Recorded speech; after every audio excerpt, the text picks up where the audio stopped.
The grandfather clock in Mr. Barnes' office struck 3 in the afternoon, its deep chime echoing through the mahogany-paneled conference room like a funeral bell.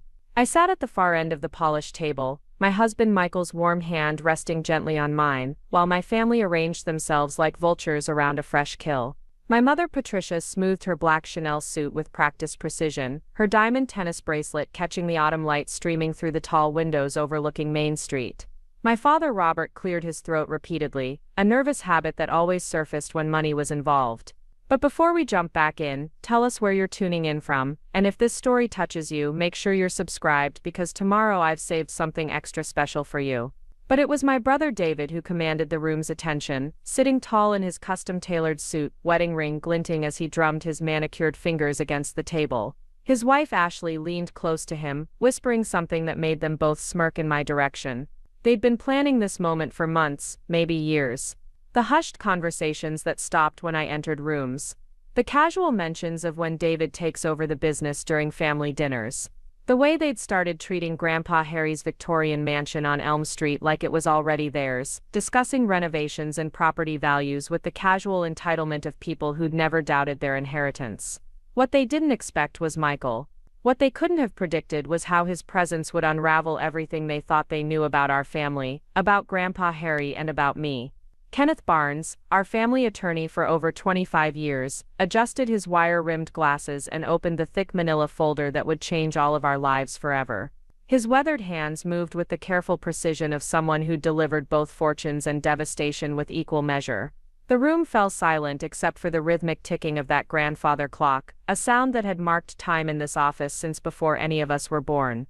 Outside, Cedar Falls continued its sleepy afternoon routine, oblivious to the drama unfolding in the historic law office that had overseen the town's most important family matters for 3 generations.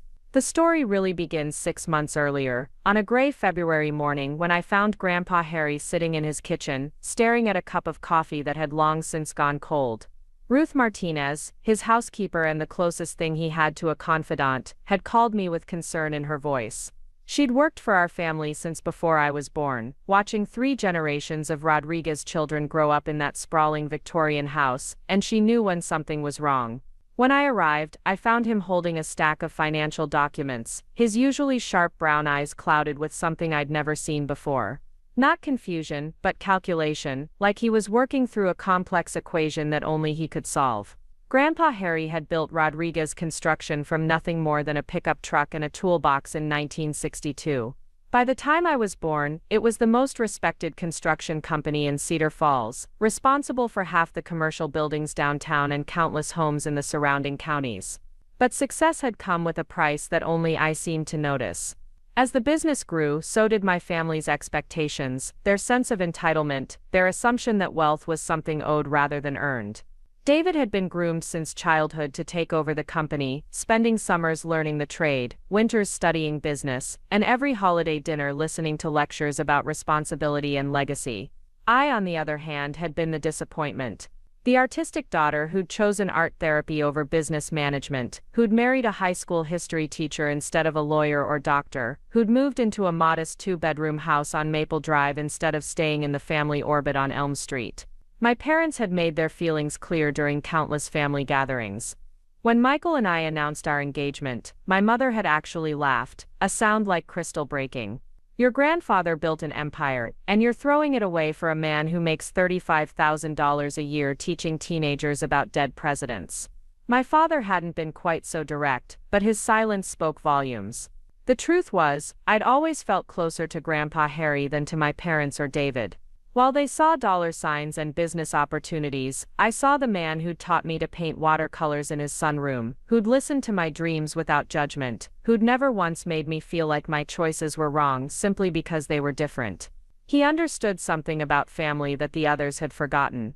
Blood doesn't make you family, Emma, he'd told me once while we worked on a landscape painting together. Love does, loyalty does. Standing by someone when the whole world tells them they're not enough, that makes you family. That February morning, sitting in his kitchen with those documents spread across the table, Grandpa Harry looked at me with an intensity I'd never seen before. Emma, he said, his voice carrying the weight of 8 decades, there's something I need you to understand about this family. About the business. About what's coming. He gestured to the papers, and I could see bank statements, property deeds, investment portfolios. Numbers that made my head spin. Your parents think they know what I'm worth, what I've built. David believes this company is his birthright. But they don't know the half of it. He explained that Rodriguez Construction was just the visible tip of a much larger iceberg. Over the decades, he'd quietly invested in real estate across 3 states, bought stock in companies before they became household names, set aside money in accounts that didn't appear on any family financial discussions.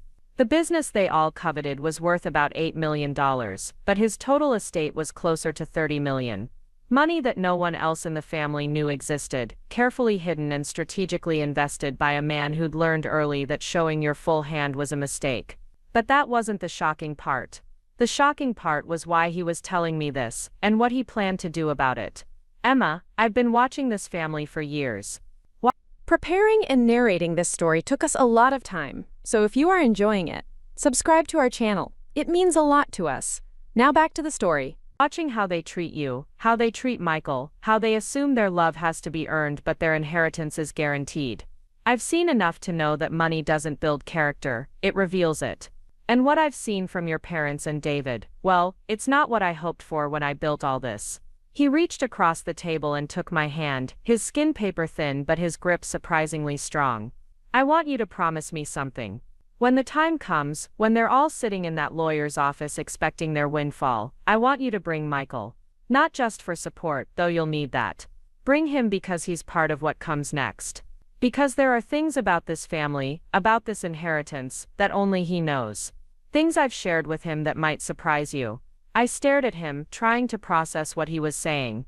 Michael had been having private conversations with my grandfather, conversations he'd never mentioned to me. That wasn't like him. Michael was the most transparent person I'd ever known, a man who couldn't keep a surprise party secret for more than 5 minutes. But Grandpa Harry's expression told me this was serious, that whatever they'd discussed was important enough to warrant secrecy. The months that followed felt like watching a slow-motion car accident. Grandpa Harry's health declined steadily, but predictably. My parents and David began circling like sharks, suddenly very attentive to his needs, very interested in spending time at the Victorian mansion they'd mostly ignored for years.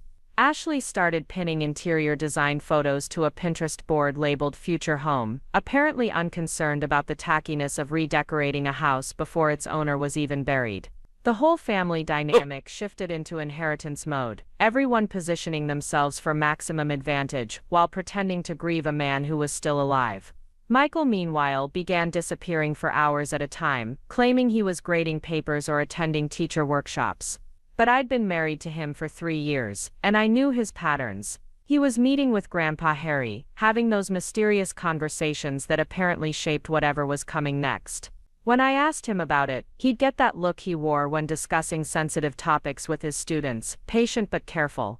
He'd promised your grandfather he'd wait until the right time to explain everything, Emma. I know it's hard to trust that, but you'll understand soon enough. This is bigger than just the will reading. This is about proving who you really are to people who've never bothered to see you clearly. The week before Grandpa Harry passed, he asked me to visit him alone one final time. I found him in his study, surrounded by photo albums and legal documents, looking frailer than I'd ever seen him but with eyes that burned with purpose. He handed me a small brass key attached to a simple leather cord. "This opens a safety deposit box at First National Bank," he said. "Box number 247. But don't go there until after the will reading. Don't go there until you've seen how they react to what Mr. Barnes tells them. Because what's in that box will make sense only after you understand what kind of people they really are." He died 3 days later, peacefully in his sleep, just as the first snow of an early winter began to fall outside his bedroom window. The funeral was everything you'd expect for a pillar of the Cedar Falls community. The entire downtown business district closed for the afternoon. 300 people packed St. Mary's Catholic Church, where Grandpa Harry had attended Mass every Sunday for 60 years. The mayor spoke about his contributions to the town's growth. The Chamber of Commerce president praised his mentorship of young entrepreneurs.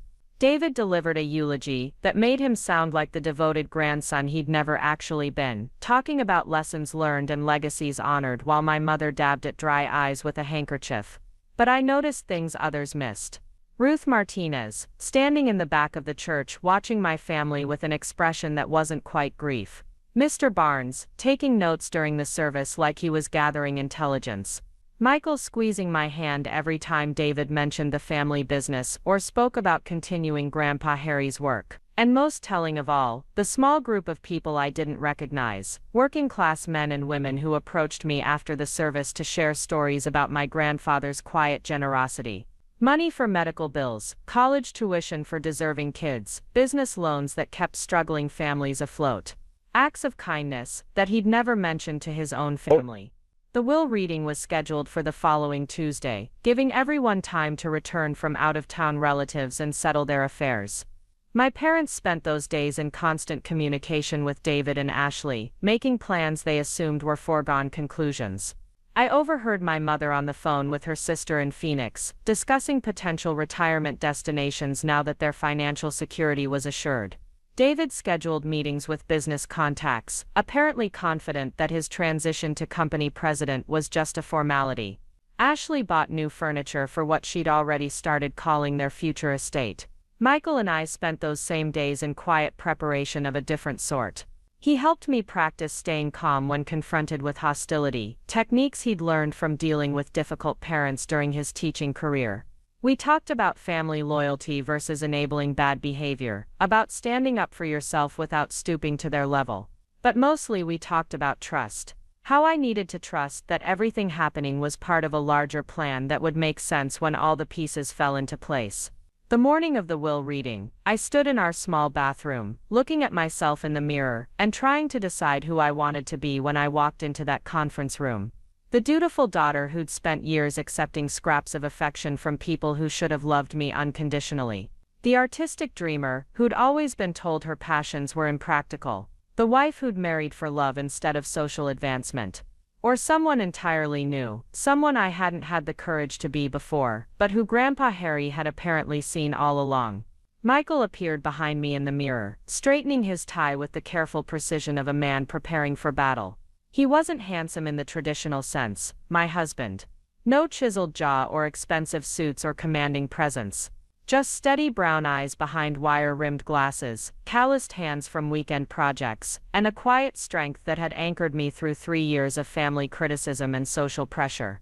"You ready for this?" he asked, and I could hear the weight of knowledge in his voice, the burden of secrets he'd been carrying for months. We drove to downtown Cedar Falls in comfortable silence, past the elementary school where Michael taught, past the community center where I ran art therapy sessions for at-risk kids, past all the familiar landmarks of our modest but content life. The historic district looked particularly beautiful that afternoon, autumn leaves creating a golden carpet along Main Street, the old brick buildings glowing warm in the slanted light. It was the kind of scene that made you proud to live in a place where 3 generations of your family had built something meaningful. But as we pulled into the parking space outside Barnes & Associates, I felt the familiar knot of anxiety that always accompanied family gatherings. Not because I cared about the money, though financial security would certainly be welcome on a teacher's and community worker's salaries. The anxiety came from knowing I was about to spend time with people who'd made it clear that their love was conditional, their approval something to be earned rather than given. People who saw my marriage as a disappointment and my career as a waste of potential. The law office hadn't changed since I was a child. Same Persian rugs, same heavy curtains, same portrait of the founding partners watching over decades of Cedar Falls legal drama. Mr. Barnes greeted us with the formal courtesy of a man who'd known my family long enough to understand its complexities. He escorted us to the conference room where my parents and David were already waiting, arranged around the table like board members preparing for a hostile takeover. My mother looked up as we entered, her smile bright and sharp as a blade. "Emma, darling," she said in the tone she reserved for public appearances. "So good of you to join us. And Michael, of course. How nice that you could take time away from your teaching." The dismissal in her voice was subtle but unmistakable, the implication that his presence was tolerated rather than welcome. David didn't even look up from his phone, apparently absorbed in what I assumed were business emails about his imminent promotion to company president. Mr. Barnes took his place at the head of the table, a thick folder centered in front of him like a bomb waiting to explode. He looked older than I remembered, the weight of decades spent delivering life-changing news etched into every line of his face. "Before we begin," he said, his voice carrying the gravity of the moment, "I want to acknowledge that Harold Rodriguez was not just my client but my friend. What you're about to hear reflects not just his final wishes but his deepest convictions about family loyalty and character. I ask that you listen completely before responding." The silence that followed was thick with expectation and barely contained greed. My father shifted in his chair, already reaching for the pen he assumed he'd need to sign documents. David finally put away his phone, giving Mr. Barnes his full attention for what was probably the first time in years. Ashley leaned forward slightly, her wedding ring catching the light as she folded her hands on the table. My mother's smile never wavered, but I could see the calculation behind her eyes, the mental arithmetic of suddenly abundant possibilities. And Michael, my steady, quiet husband, squeezed my hand 3 times under the table. The signal we'd agreed on that meant everything was about to change. Mr. Barnes opened the folder with deliberate care, each movement measured and precise. The late afternoon sun streaming through the tall windows cast long shadows across the mahogany table, and somewhere in the distance, I could hear the familiar sounds of Cedar Falls winding down for the day.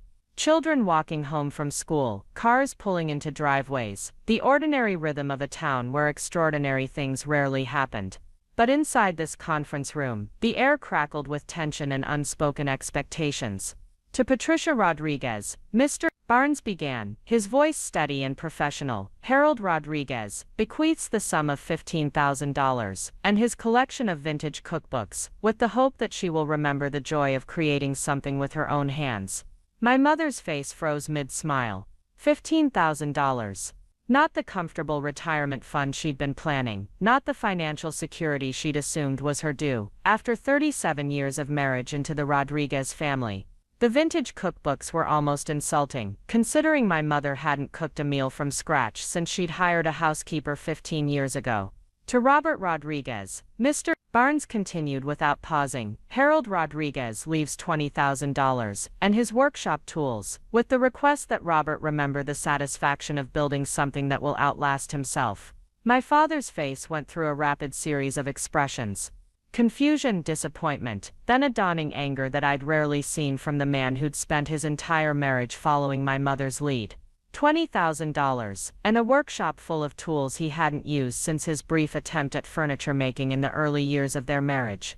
"To David Rodriguez," Mr. Barnes ripped, and I watched my brother straighten in his chair, clearly expecting this to be the moment his inheritance was announced. "Harold Rodriguez bequeaths the sum of $50,000 and a 49% stake in Rodriguez Construction Company, with the understanding that true leadership must be earned through character rather than birthright." David's mouth fell open. 49%. Not controlling interest, not the presidency he'd been groomed for since childhood, not the empire he'd spent his entire adult life preparing to inherit. Just under half of a company he'd assumed would be entirely his. The silence in the room was deafening. Ashley grabbed David's arm, her perfectly manicured nails digging into his expensive suit jacket. My mother made a sound somewhere between a gasp and a choke. My father was staring at Mr. Barnes like the words he'd just heard were in a foreign language. But Mr. Barnes wasn't finished. "To Emma Rodriguez Sullivan," he continued, and every head in the room turned toward me like I was a puzzle they couldn't solve. "Harold Rodriguez leaves his eternal love, his profound respect, and his complete confidence in her ability to honor the Rodriguez legacy in ways that transcend monetary value. To Emma he leaves the Victorian mansion on Elm Street, the remaining 51% controlling interest in Rodriguez Construction Company, and the entirety of his remaining financial assets, which include real estate holdings, investment portfolios, and various business interests, totaling approximately $28 million. The words hung in the air like smoke after an explosion. $28 million. Controlling interest in the family business. The mansion that had been the seat of Rodriguez power for 3 generations. Everything my family had assumed belonged to David was now mine. Everything they'd built their future plans around had just shifted to the person they'd consistently treated as the family disappointment. David was the first to break. "That's impossible," he said, his voice cracking with disbelief. "Dad spent his whole life preparing me to run that company. I know every aspect of the business, every client, every contract. Emma doesn't know anything about construction. She's an art therapist, for Christ's sake. She paints pictures with troubled kids for a living. Patricia stood up so quickly her chair scraped against the hardwood floor. This is ridiculous, Kenneth. Harry wasn't thinking clearly in his final months. Everyone knows that. There must be some mistake, some earlier will that reflects his true intentions. Emma abandoned this family years ago. She chose that man over her own blood, chose some romantic fantasy over her responsibilities. She doesn't deserve to inherit so much as a screwdriver from Harry's workshop. But Mr. Barnes had been practicing law for 4 decades, and he'd seen enough family drama to remain unflappable in the face of emotional outbursts. The will was signed and witnessed according to all legal requirements. Patricia. Harold was of sound mind and body when he made these decisions. There are no earlier documents that supersede this one. These were his final wishes, clearly stated, and legally binding. Michael's hand found mine under the table, his fingers warm and steady against my palm. I could feel him wanting to say something, to defend me against the verbal assault that was surely coming, but he remained silent. Whatever Grandpa Harry had shared with him, whatever plan they'd discussed during those mysterious meetings, apparently required restraint at this moment. Robert finally found his voice, though it came out weak and uncertain. Kenneth, surely, there's been some error in the financial calculations. $28 million.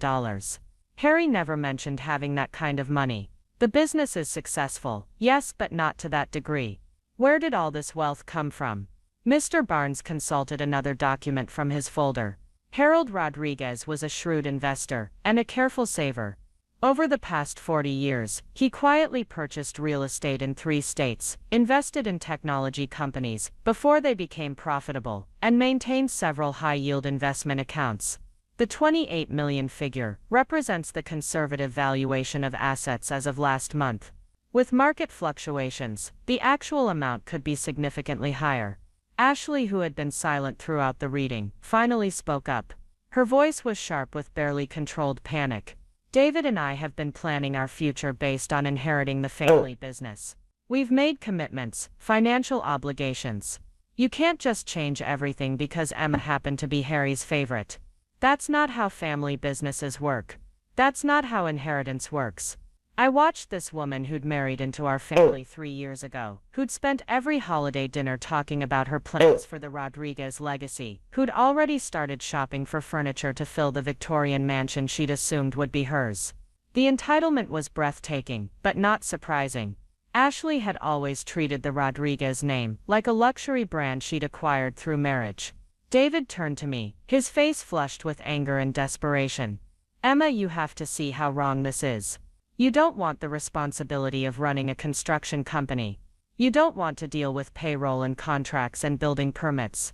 Just sign over your shares to me, take some money for yourself, and let's keep this family business in the family where it belongs. The irony wasn't lost on me. For 26 years, I'd been made to feel like I wasn't really part of the Rodriguez family. Too artistic, too independent, too willing to make choices based on love, rather than financial advantage. But now that I'd inherited everything they wanted, suddenly I was family again. Suddenly my opinion mattered, my decisions were important, my participation was essential. Mr. Barnes cleared his throat, reclaiming the room's attention. There are additional provisions in the will that I need to share.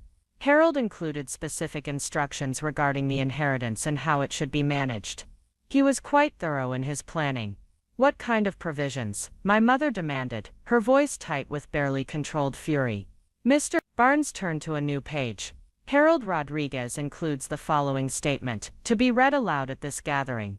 He cleared his throat again, and began reading in my grandfather's distinctive cadence. I have watched my family for many years, observing how they treat those they perceive as weak, how they respond to adversity, how they define love and loyalty. I built Rodriguez Construction not just to create wealth, but to create character. Money reveals who people really are, and I wanted to see clearly before making my final decisions. The room was so quiet I could hear my own heartbeat. Mr. Barnes continued reading Grandpa Harry's words. Emma has shown me that she understands what family really means. She married for love, not advantage. She chose a career that helps others rather than one that maximizes profit. She remained kind in the face of criticism and generous, despite having little to give. She proved that her character was not dependent on her bank account. Patricia slammed her hand down on the table. This is emotional manipulation, nothing more. Harry was always too soft on Emma, always making excuses for her poor choices. Just because she married some nobody teacher and decided to waste her education on art therapy doesn't make her a saint. Michael spoke for the first time since we'd entered the conference room. With respect, Mrs. Rodriguez, I think you're missing the point of what Harry was trying to say. He wasn't rewarding Emma for making unconventional choices. He was recognizing that she made those choices based on her values, rather than external expectations. That's exactly the kind of character he wanted to see in the person who would inherit his life's work. David laughed, but there was no humor in it. Oh, now the high school teacher wants to lecture us about character. You've been married to Emma for 3 years, Michael. You don't know anything about this family's history, our traditions, our responsibilities. You're an outsider trying to justify why your wife just became rich, while the people who actually built this legacy got scraps. Michael's response was calm but firm. Actually, David, I know more about your family's history than you might think. Harry and I had many conversations over the past year. He shared stories about building the business, about the choices he made, about watching his children and grandchildren grow up. He told me things that might surprise you about what he really valued. The way Michael said it made everyone freeze. There was something in his tone, a confidence that suggested he wasn't just offering opinions but stating facts. Knowledge gained from those mysterious meetings with Grandpa Harry, insights that apparently went far deeper than anyone realized. What kind of things? Ashley asked suspiciously. Michael looked around the table, meeting each person's eyes before responding. He told me about the time Emma spent her entire summer job savings to buy Patricia a birthday present when she was 16, a necklace from that expensive jewelry store downtown. Emma worked 40 hours a week at the ice cream shop for 3 months to afford it. And how Patricia returned it the next day, because it wasn't the right style, never mentioning that she'd kept the cash from the return. My mother's face went white. That was 15 years ago. How could Harry possibly remember such a trivial incident? Because it wasn't trivial to him, Michael replied.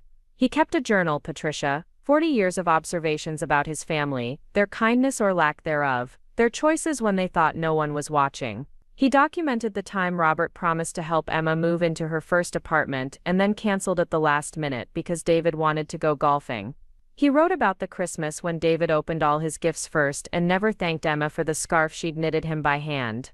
David's swagger was starting to crumble. What are you trying to say, Michael? That Grandpa was keeping some kind of scorecard on our family behavior. Michael nodded slowly. That's exactly what I'm saying. Harry Rodriguez was a businessman, David. He understood that past behavior predicts future performance. He spent years evaluating whether his family members had the character necessary to handle significant wealth and responsibility. Emma was the only one who consistently passed those tests. Mr. Barnes reached into his folder and withdrew a leather-bound journal, placing it on the table like evidence in a trial. Harold asked me to present this after the initial will reading. It contains his observations about family dynamics, financial responsibility, and character development over a span of 4 decades. He wanted his decisions to be understood in context. The journal was thick, filled with my grandfather's neat handwriting documenting years of family interactions. Patricia grabbed for it, but Mr. Barnes pulled it back. These are Harold's private thoughts, but he authorized me to share selected passages that explain his reasoning for the inheritance decisions. He opened to a page marked with a ribbon and began reading. Christmas 2019. Emma brought homemade gifts for everyone, despite her limited income as a graduate student. David complained about the expense of driving to Cedar Falls for the holiday, though he'd just purchased a $20,000 boat. Patricia criticized Emma's cooking contribution, while praising the caterer Ashley hired for $60 per person. Robert remained silent throughout the day, unwilling to defend Emma even when the criticism became cruel. The specificity was devastating. Grandpa Harry hadn't just been observing our family dynamics, he'd been documenting them with the precision of a researcher gathering data. Years of small moments that revealed character, patterns of behavior that showed who people really were when money and status were on the line. Ashley stood up abruptly. This is sick, keeping a secret diary about your own family, like some kind of spy. No wonder Emma inherited everything. She was obviously manipulating a lonely old man who'd lost perspective on reality. But Mr. Barnes wasn't finished. He turned to another marked page. June 2020. Emma organized a surprise birthday party for Robert's 60th birthday, coordinating with extended family and arranging for his favorite restaurant to cater. She spent weeks planning details while working full-time and attending graduate school. David attended for 30 minutes before leaving for a business meeting that could have been rescheduled. Patricia spent the entire party networking with relatives about potential investment opportunities. The room felt smaller with each revelation, the weight of documented truth settling over us like a heavy blanket. These weren't vague character judgments or subjective interpretations. These were specific, dated observations of actual behavior patterns that painted a clear picture of family priorities. Robert was staring at the journal like it might bite him. Kenneth, please tell me there isn't 40 years worth of this kind of detailed record keeping. Nobody could remember every family interaction with that level of precision. Mr. Barnes smiled sadly. Harold Rodriguez had an exceptional memory for emotional details, Robert. He remembered every kindness and every slight because they mattered to him. Family was his greatest joy and his deepest disappointment. This journal represents his attempt to understand why some of his loved ones treated each other with such casual cruelty. Patricia sat back down heavily, her earlier confidence completely evaporated. So he judged us. For 4 decades he sat in judgment of every word, every action, every family gathering. How is that fair? How is that loving? Michael leaned forward slightly.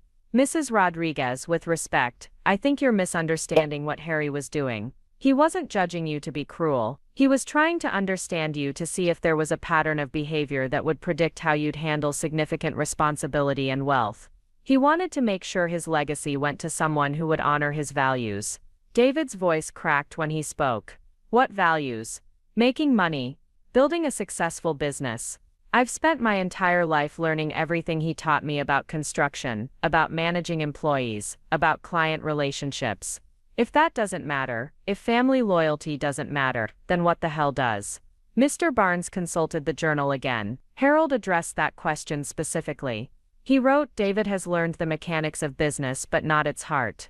He can read blueprints and calculate profit margins, but he's never understood that a construction company succeeds because it builds homes where families create memory, commercial spaces where communities gather, structures that outlast the people who created them. David sees construction as a means to wealth. Emma sees it as a means to serve others. The accuracy of that assessment hit like a physical blow.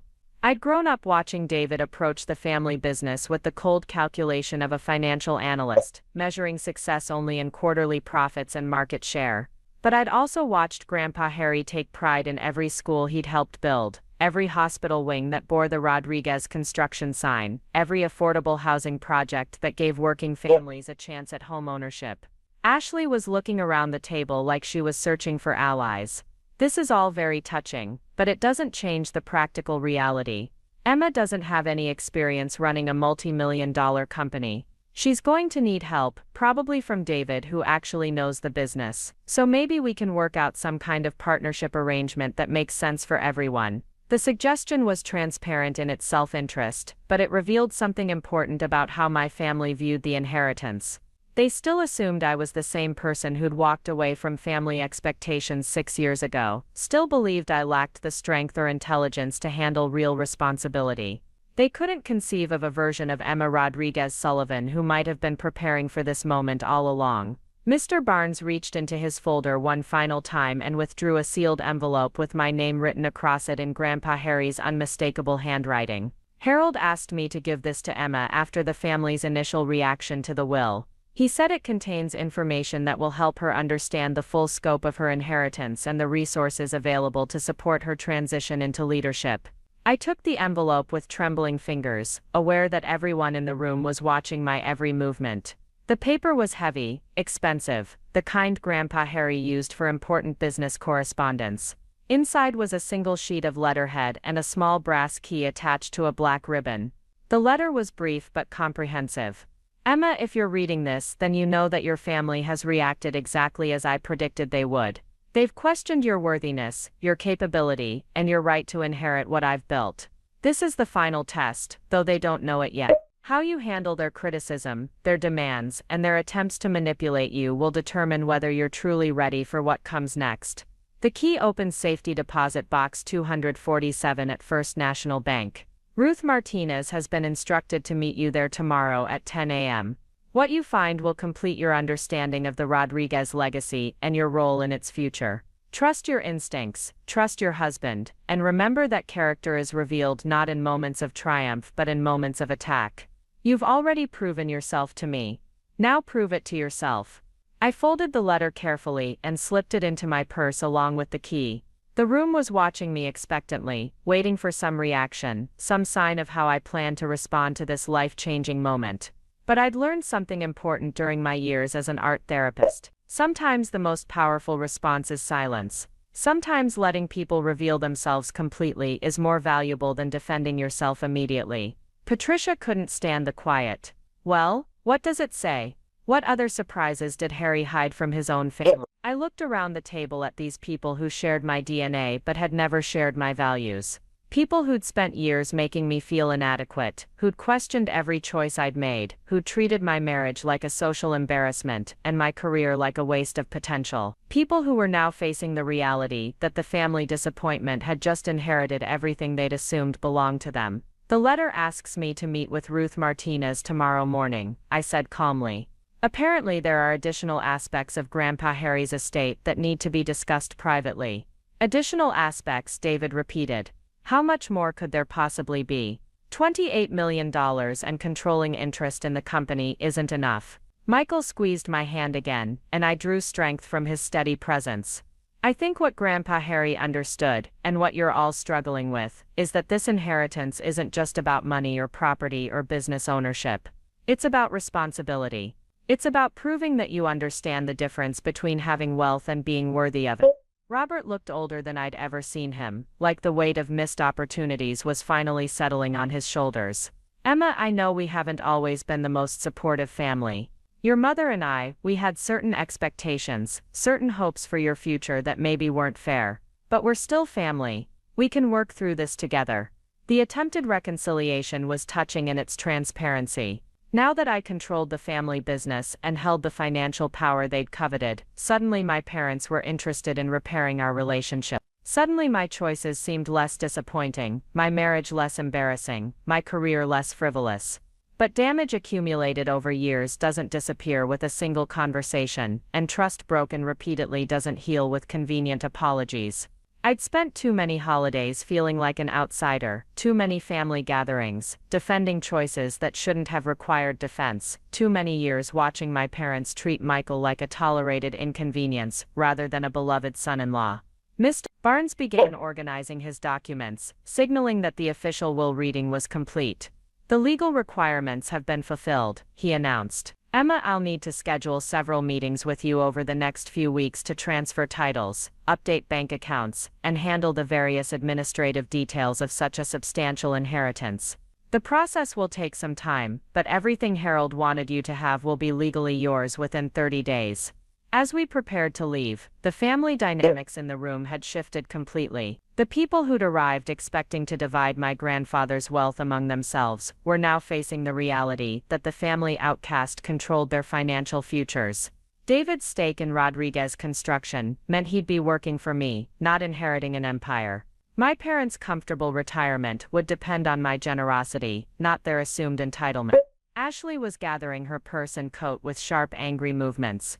David, we need to discuss our options. There have to be legal challenges we can file, ways to contest this ridiculous will. Emma hasn't been involved in the family business for years. She doesn't understand the first thing about construction or management, or client relationships. But David was staring at me with something that might have been respect for the first time in our adult lives. Maybe she'll learn, he said quietly. Maybe Grandpa saw something in Emma that we missed. The admission was small but significant. My brother, who'd spent years treating me like an inferior version of himself, was beginning to recognize that Grandpa Harry's decision might not have been the senile mistake they'd all assumed. The man who'd built a multi-million-dollar empire from nothing might actually have known what he was doing when he chose his heir.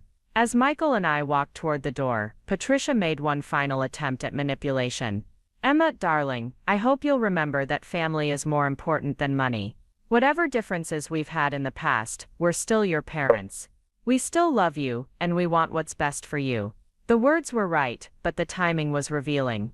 6 hours ago, I'd been the disappointing daughter who'd chosen poorly and lived beneath the family's expectations. Now I was darling, worthy of love and concern, deserving of support and understanding. The transformation was complete and transparently self-interested. Outside Barnes & Associates, the autumn afternoon felt crisp and bright, like the world had been washed clean while we were trapped in that conference room dealing with decades of family dysfunction. Michael and I walked to our car in comfortable silence, both processing what had just happened and what it meant for our future. As we drove through downtown Cedar Falls, past the familiar landmarks of our modest life, I realized that everything had changed, but nothing had changed. I was still the same person who'd chosen art therapy over business school, still the woman who'd married a teacher because I loved him, rather than because he could advance my social status. The inheritance didn't validate those choices, it simply rewarded them. Tomorrow would bring new challenges, new responsibilities, and undoubtedly new attempts by my family to influence my decisions. But tonight I was going home to our small house on Maple Drive, to the life Michael and I had built together without anyone's help or approval. The life that had apparently proven to Grandpa Harry that we understood what really mattered. That evening, Michael and I sat at our small kitchen table with takeout containers from Chen's Golden Dragon, the Chinese restaurant, where we'd had our first date 4 years ago. The familiar ritual of sharing sesame chicken and fried rice felt surreal after the earthquake that had shaken our world just hours earlier. The inheritance hung between us, like an uninvited guest, transforming every ordinary moment into something weighted with possibility and consequence. Michael pushed his food around his plate, clearly wrestling with thoughts he wasn't sure how to express. Finally he set down his chopsticks and looked directly at me. "Emma, there are things I need to tell you about my conversations with your grandfather. Things I promised him I'd wait to share until after today." I'd been expecting this moment since we left the law office, but hearing him acknowledge the secrets still sent a chill through me. "How long had you been meeting with him?" I asked, surprised by how calm my voice sounded, despite the storm of emotions brewing underneath. "About 8 months, Michael admitted. "It started accidentally. I was picking up some books he ordered for me from the library, and we got to talking about teaching, about working with kids who come from difficult backgrounds. He mentioned that you'd had some challenges growing up, that the family dynamics weren't always supportive of who you really were." The confession felt like a betrayal and a relief simultaneously. Part of me was hurt that my husband had been having intimate conversations about my childhood without including me. But another part was grateful that someone had finally seen and understood the isolation I'd felt growing up. Rodriguez, the constant pressure to be someone I wasn't. Michael reached across the table and took my hand. He asked me to tell him about you from my perspective. Not as your husband defending you, but as someone who saw you clearly, without the baggage of family history. So I told him about the woman I fell in love with. How you notice when kids are struggling before anyone else does. How you remember details about people's lives that most others forget. How you choose kindness even when it costs you something. The picture Michael painted felt foreign and familiar at once. I'd never thought of myself as particularly observant or kind. Those qualities had developed as survival mechanisms, growing up in a family where emotional undercurrents ran deep and often dangerous. But hearing them described as strengths rather than weaknesses shifted something fundamental in my self-perception. Your grandfather started asking me more specific questions after that first conversation, Michael continued. About your relationship with your parents, about David's attitude toward you, about how the family treated our marriage. He wasn't gossiping or trying to gather ammunition. He was genuinely trying to understand why someone with your intelligence and compassion had been made to feel like a disappointment. I thought about those mysterious afternoons when Michael would disappear for hours, claiming teacher meetings or grading sessions that seemed to multiply beyond the normal demands of his job. The careful way he'd answered questions about his schedule, the slightly evasive responses when I asked about his day. He'd been protecting secrets that weren't entirely his to share. "What did you tell him about our marriage?" I asked, not sure I wanted to hear the answer, but needing to understand the full scope of their conversations. Michael smiled, the first genuine expression of happiness I'd seen from him all day. I told him that marrying you was the best decision I'd ever made. That you made me want to be a better person, not through criticism or demands, but through example. That watching you work with kids who'd been written off by everyone else taught me what real strength looks like. The words settled into spaces in my heart that I hadn't realized were empty. For 3 years, I'd been acutely aware of how my family viewed my marriage as settling, as choosing security over ambition, as proof that I lacked the drive to reach for something bigger. But Michael's perspective, filtered through Grandpa Harry's questions, revealed a different narrative entirely. He wanted to understand why you'd been willing to walk away from all the family wealth and status, Michael explained. Why you'd chosen a life that looked smaller from the outside, felt larger from the inside. I think he was testing his own assumptions about what success really means. As Michael talked, I began to see the shape of Grandpa Harry's longer strategy. The inheritance wasn't just about rewarding me for making unconventional choices, it was about ensuring that his life's work would continue under someone who understood its deeper purpose. He'd spent months evaluating, not just my character, but my marriage, my support system, my ability to handle pressure and responsibility, without losing my essential nature. There's something else, Michael said, his voice dropping to the tone he used when discussing sensitive topics with his most troubled students. Your grandfather asked me to promise that I'd support whatever decisions you make about the inheritance, even if they seem risky or unconventional. He said you're going to face pressure from your family, from business associates, from people who think they know better how to manage his legacy. He wanted to make sure you'd have at least one person who trusts your judgment completely. The weight of that trust felt enormous. Grandpa Harry had essentially handed me control of a multi-million-dollar empire, based not on my business experience, which was non-existent, but on his faith in my character as observed through Michael's eyes. It was both humbling and terrifying. We spent the rest of the evening talking through the practical implications of the inheritance. Michael had been researching business management, learning about construction industry regulations, even studying the legal requirements for corporate leadership. While I'd been oblivious to the coming changes, my husband had been quietly preparing himself to support whatever transformation lay ahead. The next morning arrived gray and drizzly, typical October weather in Cedar Falls that made the whole world look like it was holding its breath. I dressed carefully for my meeting with Ruth Martinez, choosing clothes that felt professional but authentic. Not the designer suit my mother would have recommended for handling serious business, but a simple black dress that made me feel confident without pretending to be someone I wasn't. First National Bank of Cedar Falls occupied a stately brick building on Main Street, its architecture reflecting the solid, unpretentious values of a community where the same families had been doing business together for generations. Ruth Martinez was waiting for me in the lobby, her silver hair perfectly styled, and her expression carrying the mix of grief and determination I'd come to associate with people who'd loved Grandpa Harry deeply. Ruth had been more than a housekeeper to our family, she'd been Grandpa Harry's confidant, the keeper of family secrets, the woman who'd watched 3 generations of Rodriguez children grow up while maintaining a discretion that bordered on the sacred. If anyone understood the full scope of what I was inheriting, it would be her. She led me through the bank's marble corridors to the safety deposit box area, a windowless room that felt like a vault for more than just valuables. Box 247 was larger than I'd expected, requiring 2 keys to open. Ruth produced the second key from her purse without ceremony, as if she'd been preparing for this moment as long as I had been avoiding it. Inside the box was a thick manila envelope, a smaller wooden box carved with intricate designs, and a leather portfolio that looked like it had been crafted specifically for important documents. Ruth gestured for me to take everything, her eyes bright with unshed tears. Your grandfather spent many hours preparing these materials for you, Maya, she said, using the Spanish endearment she'd called me since childhood. He wanted you to understand, not just what you're inheriting, but why you're inheriting it. There are things about this family, about the business, that have been kept private for very good reasons. We found a small conference room where I could examine the contents without curious eyes watching.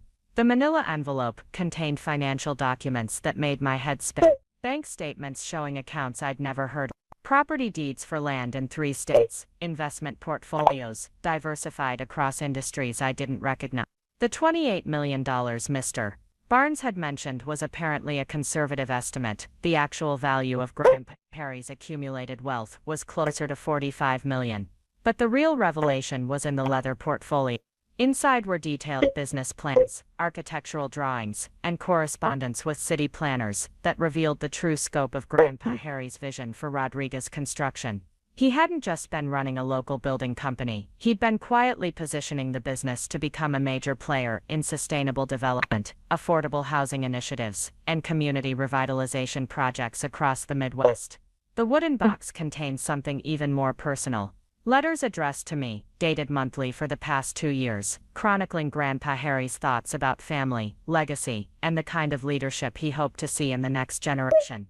Each letter revealed more about his growing disappointment with David's approach to business, and his increasing confidence in my potential to honor the Rodriguez name in ways that transcended profit margins. One letter, dated just 6 weeks before his death, contained the most direct explanation of his decision-making process. Emma, I've watched your brother learn every technical aspect of construction without ever understanding its heart. He sees buildings as products to be sold, rather than communities to be served. He measures success in quarterly earnings, rather than generational impact. You, on the other hand, understand that our real business has always been helping families build better lives. Ruth watched me read, occasionally offering context or clarification about references I didn't immediately understand. She'd been present for many of the conversations and meetings that had shaped Grandpa Harry's final plans, serving as both witness and advisor, as he'd structured the inheritance to reflect his deepest values. "There's one more thing, Ruth said when I'd finished reviewing the documents. Your grandfather recorded a video message for you, something he wanted you to see privately before making any decisions about the business. It's on this laptop." She produced a sleek device from her oversized purse, explaining that Grandpa Harry had learned to use technology specifically for this purpose. The video file was labeled simply for Emma, and dated 3 weeks before his death. When I clicked play, Grandpa Harry's familiar face filled the screen, but he looked older and more fragile than I remembered. The setting was his study, with afternoon light streaming through windows that overlooked the garden, where he'd taught me to identify different flowers when I was 6 years old. "Emma, my dear Grandpa," he began, his voice carrying the weight of accumulated wisdom and approaching mortality. "If you're watching this, then you know that I've chosen you to continue what I started 70 years ago, when I first picked up a hammer and decided to build something that would outlast my own lifetime." The video continued for nearly 30 minutes, covering everything from practical business advice to philosophical reflections on the nature of family loyalty. But the most powerful moment came when Grandpa Harry addressed the family dynamics that had shaped my entire life. "I know your parents and David will question this decision," he said, looking directly into the camera, with the intensity that had always made me feel completely seen and understood. "They'll say you're not prepared, that you lack experience, that I've made a sentimental mistake. But I've spent years watching all of you, and I've learned that experience without character is worthless, while character without experience can be developed." He paused, gathering his thoughts before continuing. "You've already proven that you can make difficult choices based on your values, rather than external pressure. You chose art therapy because you wanted to heal people, not because it would make you wealthy. You married Michael because you loved him, not because he could advance your social status. You walked away from this family's expectations when they conflicted with your authentic self. Those decisions required more courage than most people ever have to demonstrate." The video concluded with specific instructions about transitioning into business leadership, recommendations for key employees to trust, and warnings about potential challenges from competitors who might see a leadership change as an opportunity to steal clients or contracts. But the underlying message was consistent throughout: trust your instincts, surround yourself with people who share your values, and never forget that the real purpose of Rodriguez Construction was to serve the community that had supported its growth. Ruth closed the laptop when the video ended, giving me time to process what I'd just heard. "Your grandfather believed that business success without moral foundation is just elaborate theft," she said quietly. "He built Rodriguez Construction to prove that you could make money while making life better for others. That's the legacy he wants you to continue." We sat in comfortable silence for several minutes, the weight of generational responsibility settling around me like a mantle I was still learning how to wear. Outside the conference room, I could hear the ordinary sounds of a small-town bank conducting its daily business, people making deposits and loan payments and investment decisions that would shape their families' futures in small but meaningful ways. Finally, Ruth reached into her purse one more time and withdrew a set of keys attached to a Rodriguez construction keychain. These will get you into the main office, the workshop, and your grandfather's private study where he kept his most important records. The employees are expecting you tomorrow morning for a staff meeting. They've known for weeks that changes were coming, they just didn't know what form those changes would take. The idea of walking into Rodriguez Construction as its new owner felt surreal and terrifying. I'd been in the building countless times as a child, following Grandpa Harry around while he explained different aspects of the business, but always as an observer rather than a participant. The employees would be expecting David, who'd been groomed for leadership his entire adult life. Instead, they'd be getting me, an art therapist with no construction experience and a head full of untested ideas about community service and sustainable development. But as Ruth and I gathered the documents and prepared to leave the bank, I realized that fear and excitement often felt remarkably similar. The inheritance wasn't just about money or property or business ownership, it was about the opportunity to prove that Grandpa Harry's faith in my character had been justified. It was about honoring a legacy while creating something new, something that reflected my own values while respecting the foundation he'd built. Ruth hugged me before we parted ways in the bank lobby, her embrace carrying the warmth of someone who'd watched me grow from a confused little girl into a woman capable of carrying forward a family's most precious responsibilities. "Give them time, Mita," she whispered in my ear. "Your family is hurting right now because their expectations have been challenged. But eventually they'll see what your grandfather saw. Eventually they'll understand that love isn't about getting what you want, it's about wanting what's best for the people you care about." Driving home through the familiar streets of Cedar Falls, I found myself seeing the town differently. Every building constructed by Rodriguez Construction, every family living in homes we'd helped create, every commercial space where local businesses served the community, all of it was now my responsibility. The weight was enormous, but it was also energizing in a way I hadn't expected. Michael was waiting for me when I got home, his teacher's bag abandoned by the door, and his full attention focused on understanding how the morning had changed our lives. I spread the documents across our kitchen table, transforming our modest dining space into a conference room where we could begin planning for a future neither of us had imagined 24 hours earlier. As we reviewed financial statements and business plans together, I realized that Grandpa Harry's greatest gift wasn't the money or the property or even the business itself. His greatest gift was the confidence he'd expressed in my ability to grow into responsibilities I'd never sought but was apparently ready to embrace. He'd seen potential in me that I'd never recognized in myself, trusted me with a legacy that represented the work of his entire lifetime. The phone rang 3 times that afternoon. First, my mother calling to discuss practical arrangements for managing the inheritance, her tone suggesting she'd spent the morning researching ways to maintain family control over financial decisions. Then David, awkwardly attempting to schedule a meeting about transition planning and maintaining business continuity. Finally, Ashley, ostensibly calling to check on my emotional well-being but actually fishing for information about my plans for Rodriguez Construction's future. Each conversation reinforced what I'd learned from Grandpa Harry's video and Ruth's explanations. The inheritance had revealed everyone's true priorities with crystalline clarity. My family's sudden interest in my welfare was transparently connected to their desire to influence my decisions, to shape the future of the Rodriguez legacy in ways that served their own interests. But I also heard something else in their voices: uncertainty, fear, and a dawning recognition that they'd consistently underestimated someone who was now in a position to determine their financial futures. The family disappointment had become the family power broker, and they were struggling to adjust their expectations to match this new reality. That evening, as Michael and I prepared for bed in our small house that would soon seem even more modest in contrast to the Victorian mansion I'd inherited, I felt a strange sense of completion. For the first time in my adult life, I wasn't trying to prove myself worthy of anyone's love or approval. I wasn't defending my choices or apologizing for my priorities.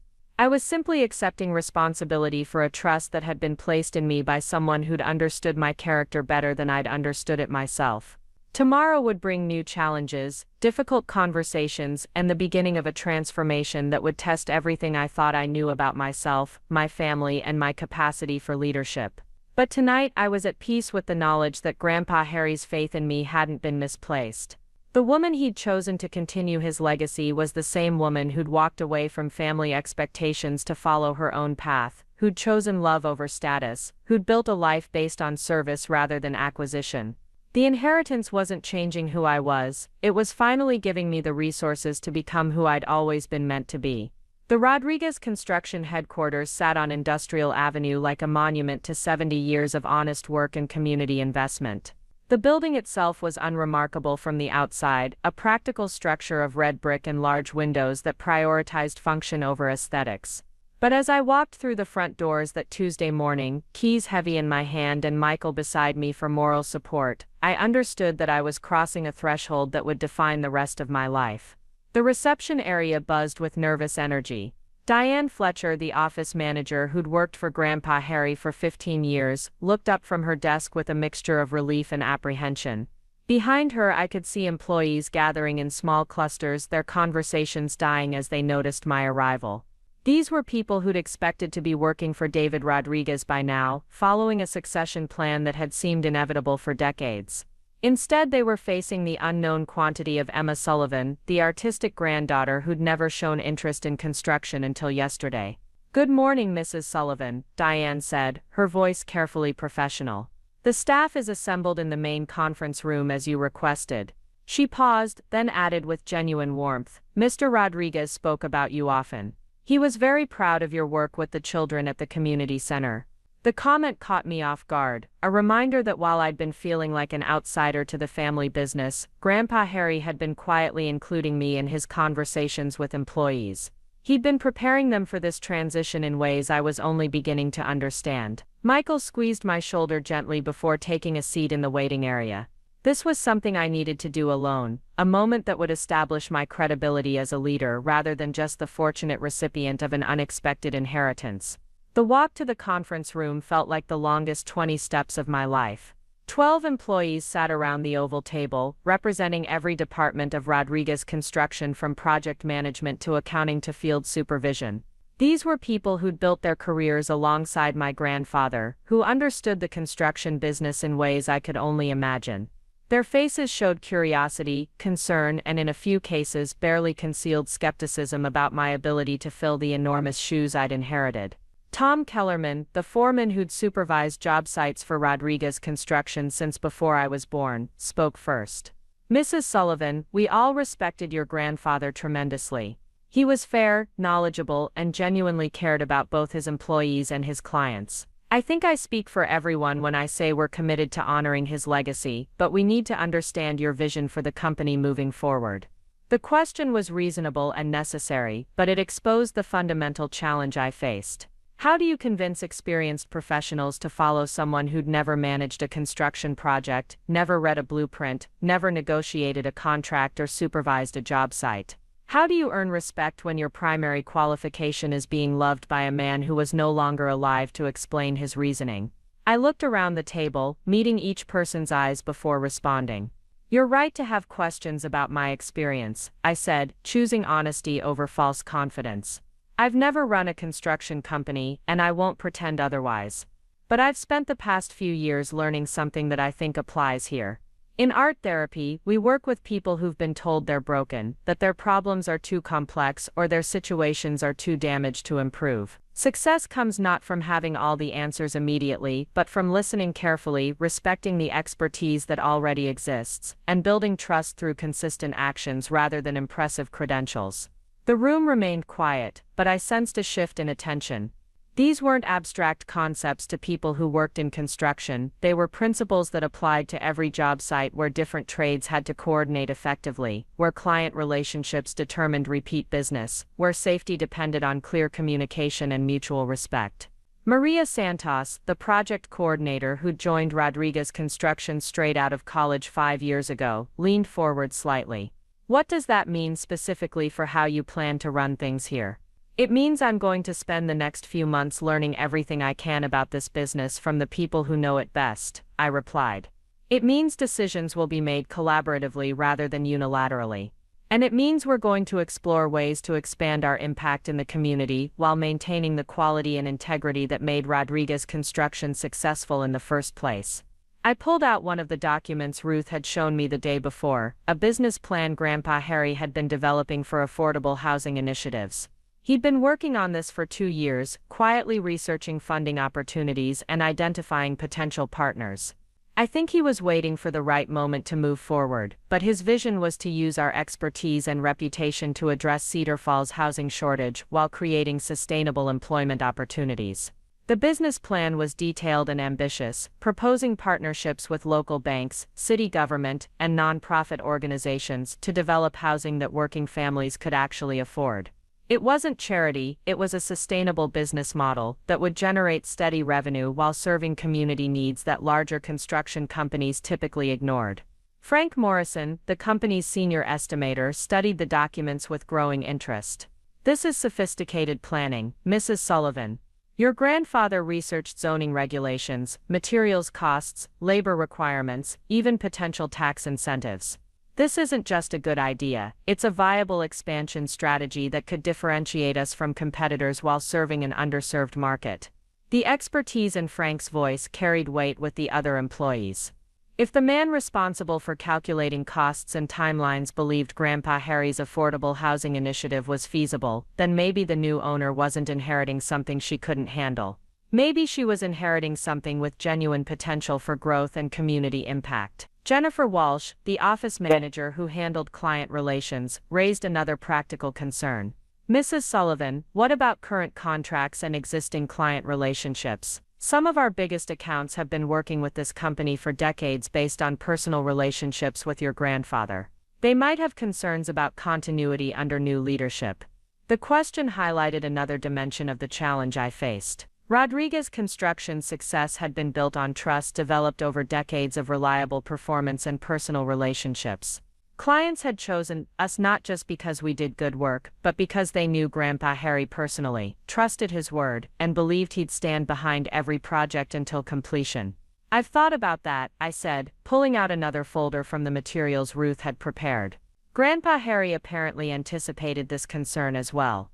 He wrote personal letters to our 12 largest clients, explaining his decision to leave the business to me, and requesting that they give me an opportunity to prove myself before making any changes to their construction plans.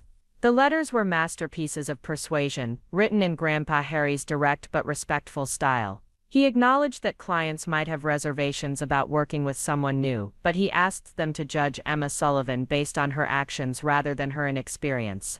He reminded them of Rodriguez Construction's 7-decade reputation for integrity and quality, suggesting that these values were more important than any individual personality in maintaining successful business relationships. More importantly, the letters revealed something about Grandpa Harry's assessment of my character that I was still learning to understand. He'd written to the Methodist Church Building Committee about my experience working with diverse communities through art therapy, suggesting that this background would help me understand their vision for a facility that welcomed people from different social and economic backgrounds. He'd written to the school district about my educational training, proposing that someone with experience in child development would bring valuable perspective to designing learning environments. Each letter connected my apparent limitations to potential advantages, reframing my lack of construction experience as an opportunity for fresh thinking rather than a disqualifying weakness. It was strategic communication at its finest, the work of someone who'd spent decades building relationships through authenticity and mutual respect. Tom Kellerman, who'd been listening quietly throughout the meeting, finally spoke again. "Mrs. Sullivan, I worked for your grandfather for 23 years. In that time, I never saw him make a decision based on sentiment or favoritism. Every choice he made was calculated to benefit the business and the people who depended on it for their livelihoods. If he believed you were the right person to lead Rodriguez Construction into the future, then I'm willing to give you the chance to prove him right." The endorsement from Tom carried enormous weight with the other employees. He was respected not just for his technical expertise but for his judgment about people and situations. If Tom Kellerman believed I deserved an opportunity to lead, then maybe the other employees could set aside their reservations long enough to see what I might accomplish. The rest of the meeting focused on practical matters. reviewing current projects, discussing upcoming deadlines, identifying potential challenges that would require leadership decisions in the coming weeks. I listened more than I spoke, taking notes and asking questions that revealed my ignorance, but also demonstrated my commitment to learning quickly and thoroughly. By the time we concluded, the atmosphere in the room had shifted from skeptical concern to cautious optimism. These were experienced professionals who understood that leadership transitions were always challenging, but they'd also worked for a man who'd built a successful business through careful planning and sound judgment. If Grandpa Harry had chosen me to continue his legacy, then perhaps there were qualities in me that they hadn't yet recognized but would discover through working together. After the employees returned to their regular duties, I spent the rest of the morning in Grandpa Harry's private office, a space that felt like a shrine to 7 decades of honest work and community service. The walls were covered with photographs of completed projects, thank you letters from satisfied clients, and awards from various civic organizations recognizing Rodriguez Construction's contributions to Cedar Falls development.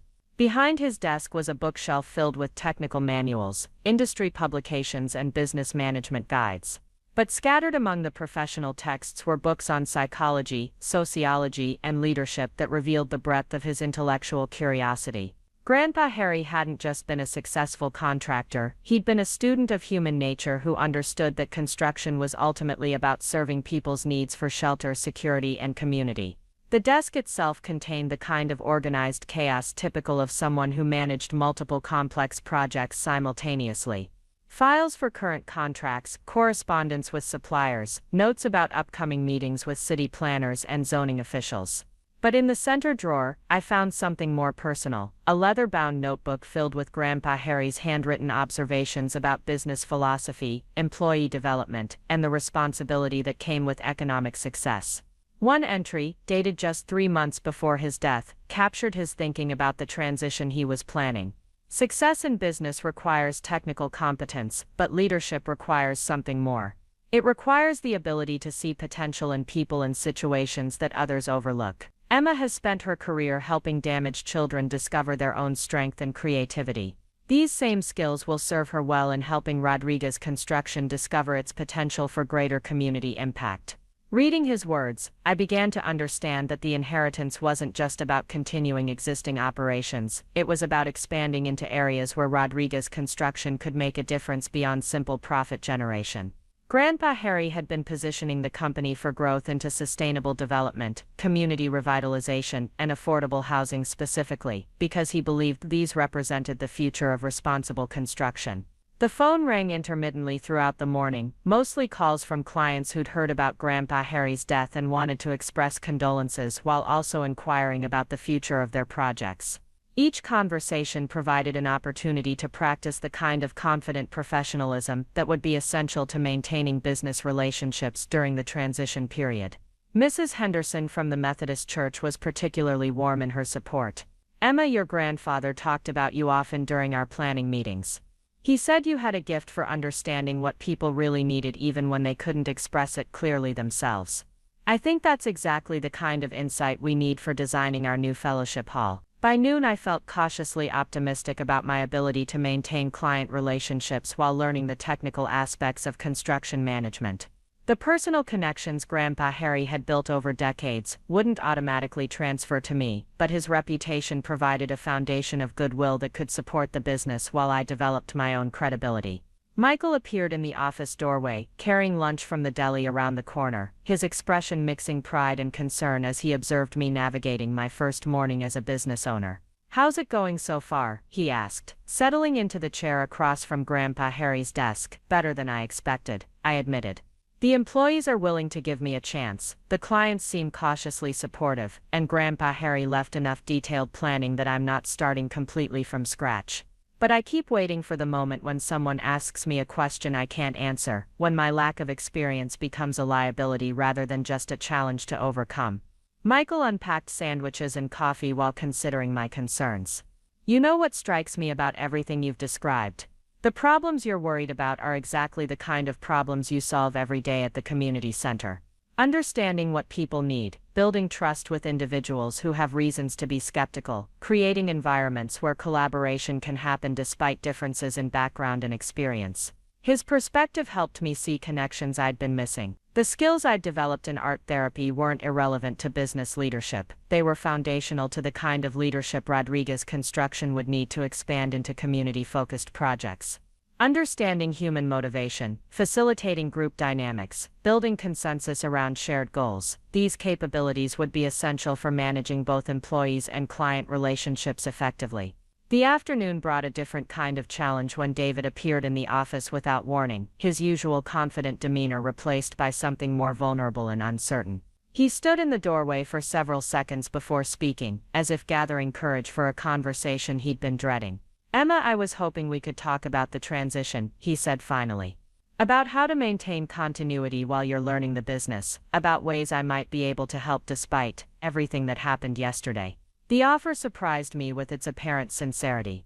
David had spent his entire adult life preparing to inherit Rodriguez Construction, and losing that opportunity to his younger sister must have been devastating on multiple levels.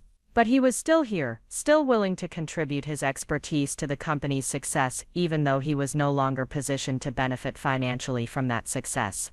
"I think that would be valuable," I replied carefully. "You understand aspects of this business that will take me months or years to learn. If you're genuinely willing to help, I'd appreciate your guidance."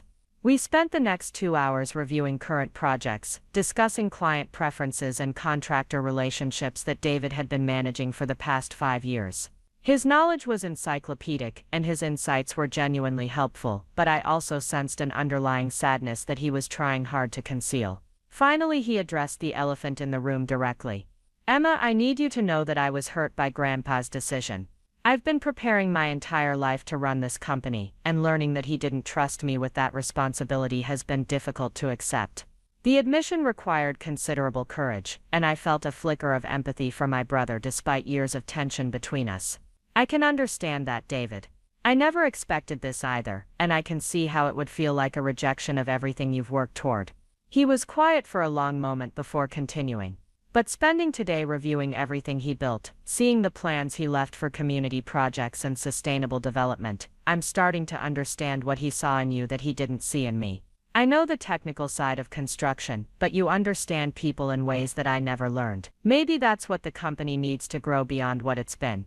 The conversation represented a breakthrough in our relationship that I hadn't thought possible 24 hours earlier.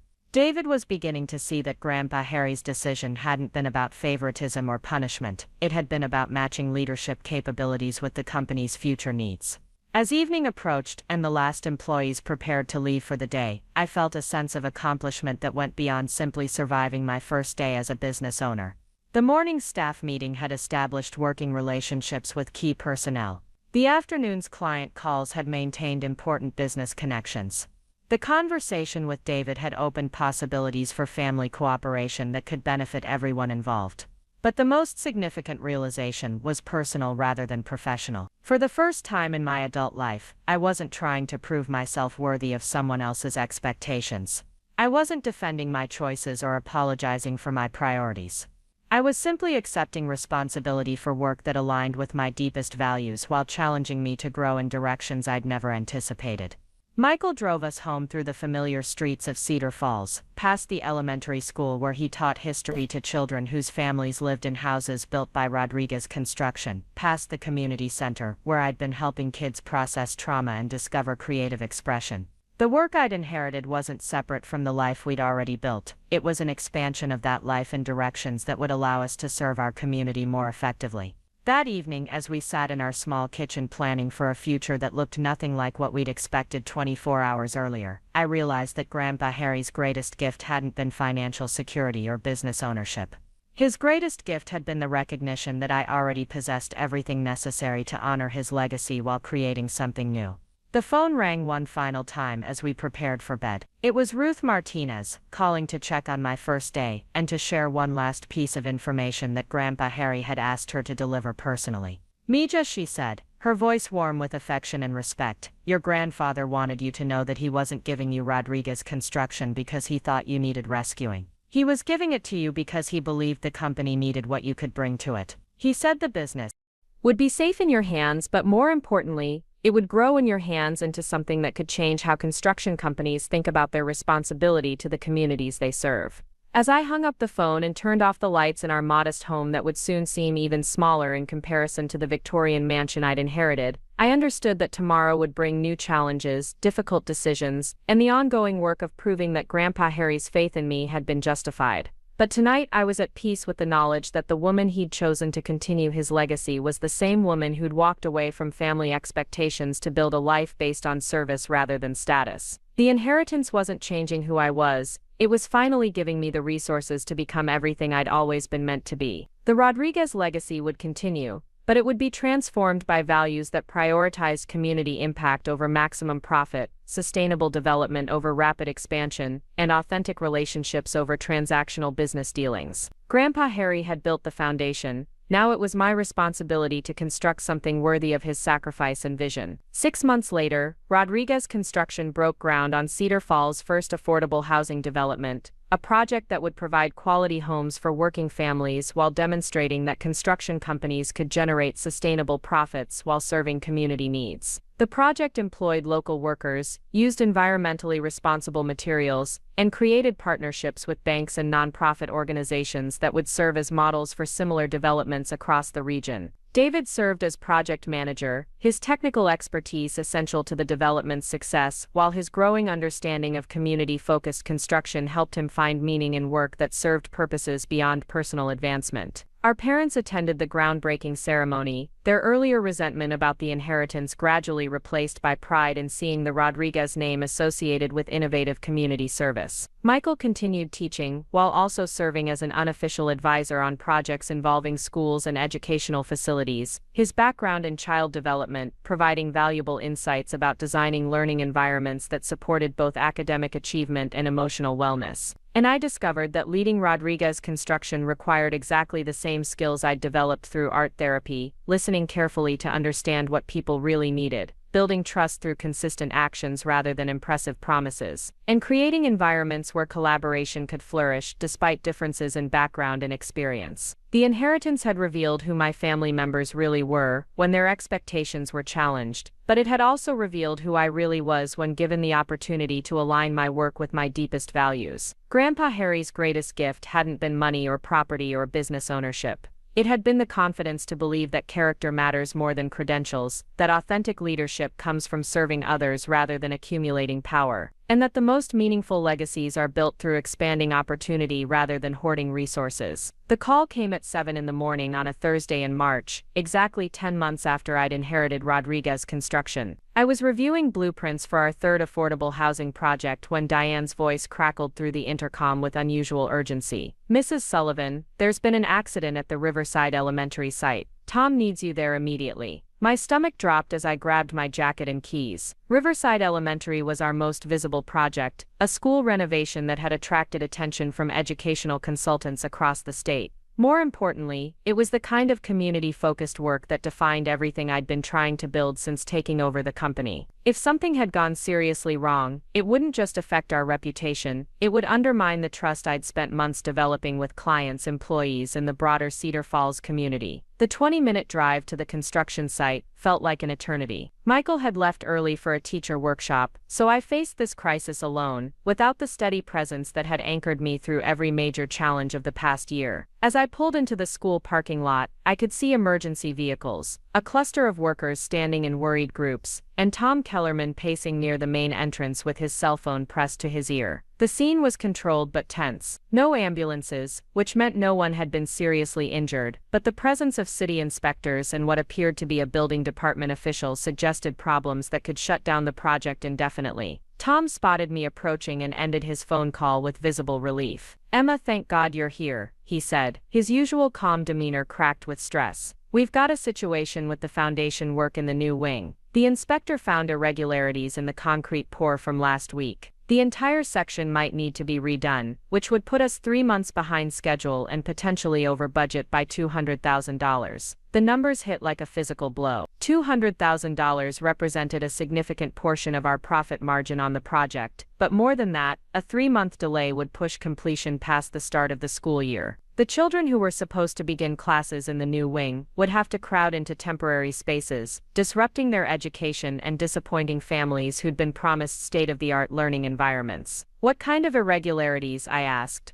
forcing my voice to remain steady despite the panic building in my chest. Tom led me toward the construction area, explaining as we walked. The concrete supplier apparently used a different mix ratio than what was specified in our plans. It's not immediately dangerous, but it doesn't meet the structural requirements for a building that will house children. The inspector says we have two options: tear out the affected section and start over, or bring in a structural engineer to redesign the load-bearing elements to accommodate the weaker concrete. Both options were expensive and time-consuming, but they represented very different approaches to problem solving. Tearing out the concrete would preserve the original design integrity, but would require absorbing significant costs and delays. Redesigning around the existing concrete would be faster and cheaper, but would compromise the building's specifications in ways that might affect its long-term durability. As we reached the construction site, I could see the scope of the problem. The foundation for the new wing represented weeks of work and thousands of dollars in materials. Starting over would mean acknowledging that our quality control processes had failed, that someone in our organization had made a mistake with serious consequences. Inspector Patricia Williams approached us with a clipboard and an expression that suggested she'd dealt with similar situations many times before. Her reputation in Cedar Falls was built on strict adherence to building codes and a low tolerance for contractors who cut corners or made excuses for substandard work. "Mrs. Sullivan," she said with professional courtesy but unmistakable firmness, "I've documented the issues with the concrete work. The mix doesn't meet specification 4.2.1 for structural foundations and educational facilities. You'll need to provide a remediation plan within 48 hours, or I'll have to suspend the project pending review." The ultimatum was clear and non-negotiable: 48 hours to develop a solution that would satisfy building requirements while minimizing impact on the school district's schedule and our company's financial stability. It was exactly the kind of crisis that would test everything I'd learned about leadership during my first year as a business owner. I spent the rest of the morning on site, gathering information from workers who'd been involved in the concrete pour, reviewing documentation from the supplier, and examining the affected area with Tom and our senior project manager. The investigation revealed a communication breakdown between our office and the concrete company that had resulted in the wrong specifications being used for the pour.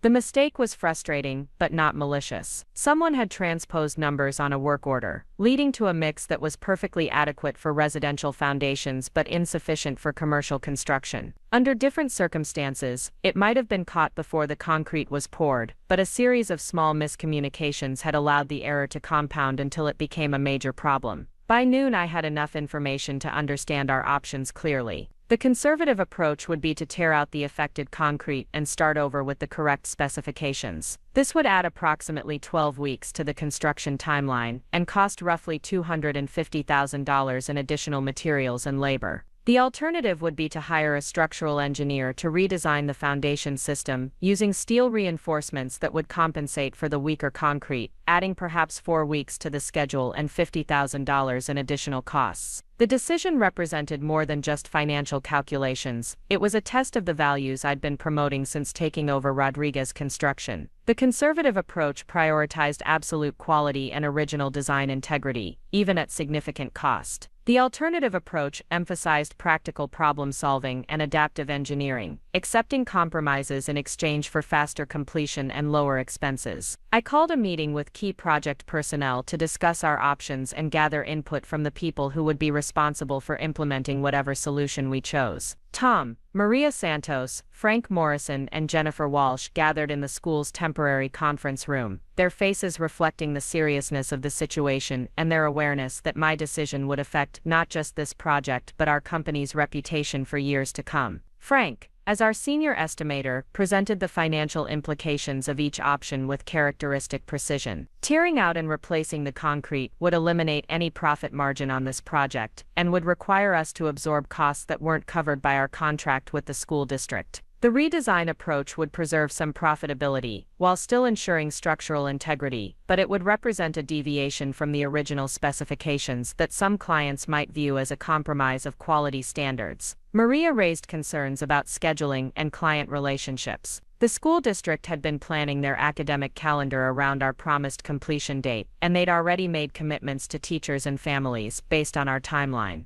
A 12-week delay would create significant disruption, while a 4-week delay might be manageable with some creative scheduling adjustments. Tom, whose judgment I'd learned to trust implicitly over the past year, offered a perspective that went beyond immediate practical considerations. Emma, this situation is going to be a defining moment for Rodriguez Construction under your leadership. How we handle this crisis will tell people whether we're a company that takes responsibility for our mistakes and prioritizes long-term relationships over short-term profits. His words crystallized something I'd been struggling to articulate. This wasn't just about solving a technical problem or managing financial losses. It was about demonstrating the character and values that would define Rodriguez Construction's reputation for decades to come. The decision would send a message to clients, employees, and competitors about what kind of company we were and what kind of leader I intended to be. Jennifer, who managed our client relationships, raised another crucial consideration. The school district has been our most visible supporter of the Affordable Housing Initiative and our other community projects. How we handle this problem will affect not just our relationship with them, but their willingness to recommend us for other municipal contracts. The observation reminded me that Rodriguez Construction's future depended on more than just completing individual projects successfully. We were building a reputation for community partnership and innovative problem-solving that would determine our ability to pursue the kind of meaningful work that had attracted me to this business in the first place. I spent the afternoon consulting with structural engineers, reviewing insurance policies, and researching similar situations that other construction companies had faced.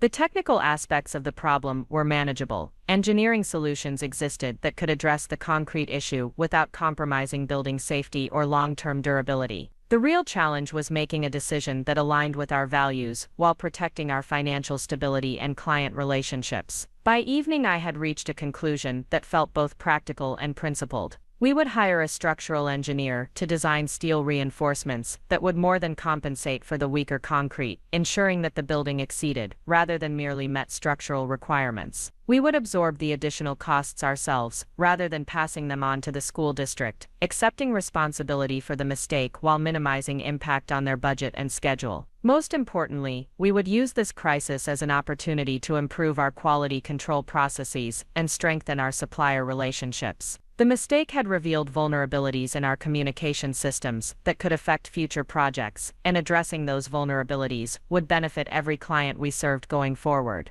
The decision meant accepting a significant financial loss on the Riverside Elementary project, but it also meant preserving relationships and reputation that were worth far more than short-term profits. When I announced the plan to our employees the next morning, I could see relief and respect in their faces. They understood that we were choosing the harder path because it was the right path, demonstrating the kind of integrity that made them proud to work for Rodriguez Construction. Inspector Williams approved our remediation plan within 24 hours, praising our proactive approach and comprehensive solution to the structural issues. The school district superintendent expressed gratitude for our willingness to absorb additional costs and minimize delays, noting that our response to the crisis had actually increased their confidence in our company rather than diminishing it.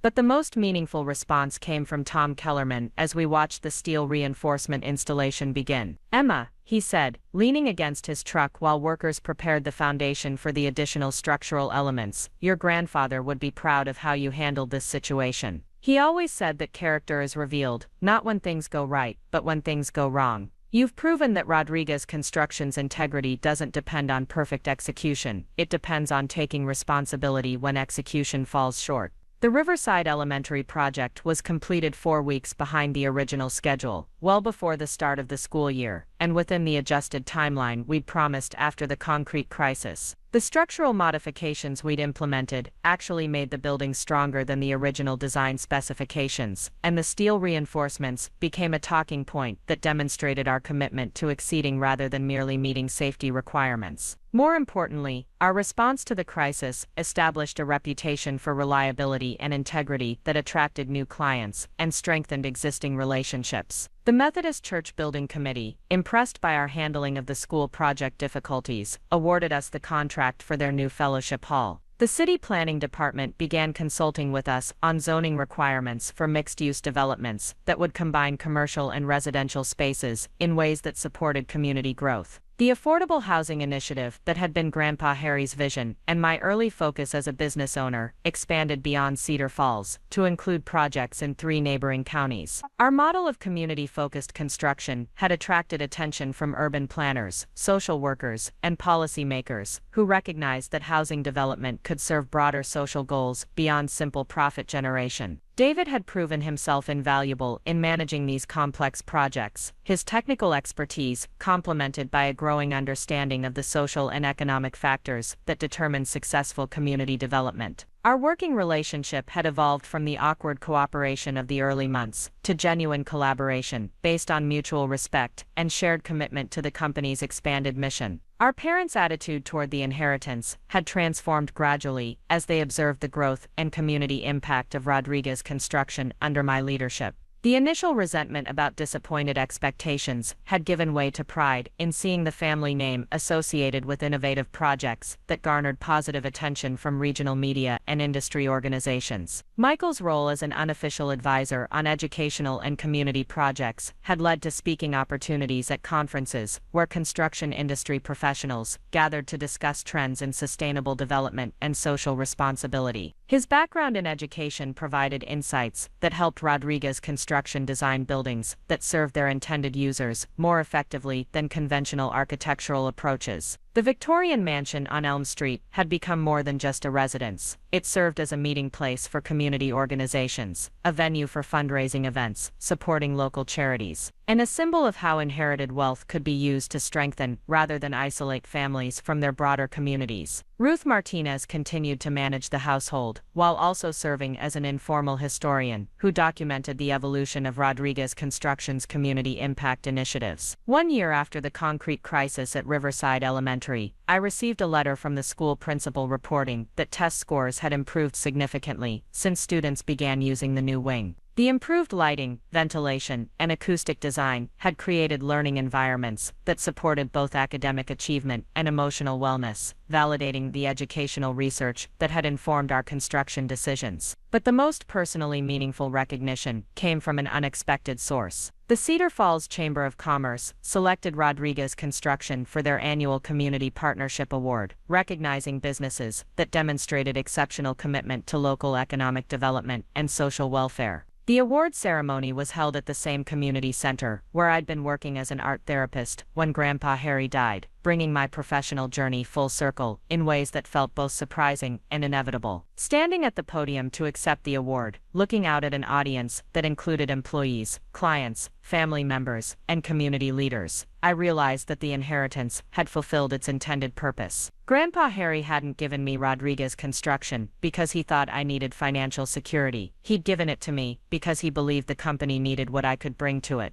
The business had grown not just in revenue and project scope, but in its understanding of how construction companies could serve community needs beyond simple building construction. We were creating spaces where families could thrive, where children could learn effectively, where businesses could serve customers, while strengthening local economic networks. The Rodriguez legacy had been transformed while remaining true to the values that had guided its development for 7 decades. Hard work, honest dealing, and commitment to quality remained fundamental to our operations, but they were now explicitly connected to broader goals of social responsibility and community development. In my acceptance speech, I acknowledged the employees who'd supported the transition and growth, the clients who'd trusted us with projects that mattered deeply to their organizations, and the family members who'd learned to see change as an opportunity for improvement rather than a threat to tradition. But I saved my deepest gratitude for Grandpa Harry, whose faith in my character had given me the courage to pursue a vision of business leadership that aligned work with purpose. The inheritance had revealed who my family members really were when their expectations were challenged, but it had also revealed who I was when given the opportunity to lead according to my deepest values. Money had been the catalyst, but character had been the determining factor in how that money was used to create lasting positive change. As the ceremony concluded, and I mingled with community members who'd supported Rodriguez Construction's evolution, I thought about the journal entries Grandpa Harry had written during his final years. He'd documented not just family interactions, but his hopes for how his life's work might continue to serve purposes larger than wealth accumulation.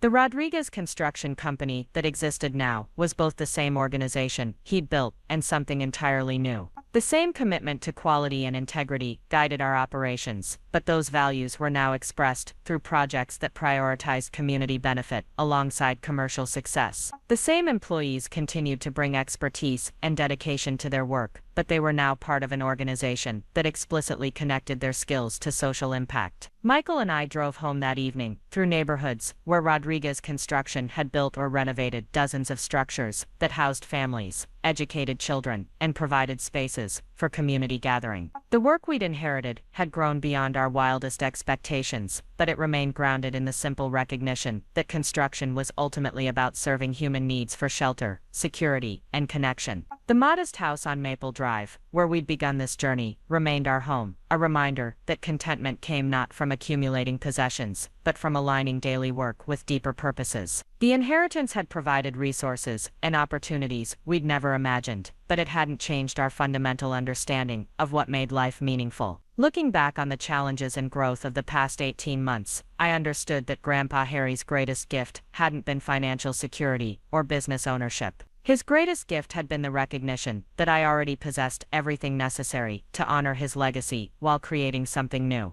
The inheritance had revealed, rather than created, my capacity for leadership, my understanding of community responsibility, and my ability to build collaborative relationships based on trust and mutual respect. The Rodriguez legacy would continue for generations to come, carried forward by employees who understood that excellent work served purposes beyond profit, clients who trusted us to translate their visions into physical structures that would outlast all of us, and family members who'd learned that true inheritance involves values and character rather than just money and property. The woman Grandpa Harry had chosen to continue his legacy was the same woman who'd walked away from family expectations to build a life based on service rather than status. The inheritance hadn't changed who I was, it had finally given me the resources to become everything I'd always been meant to be. Up next, you've got 2 more standout stories right on your screen. If this one hit the mark, you won't want to pass these up, just click and check them out.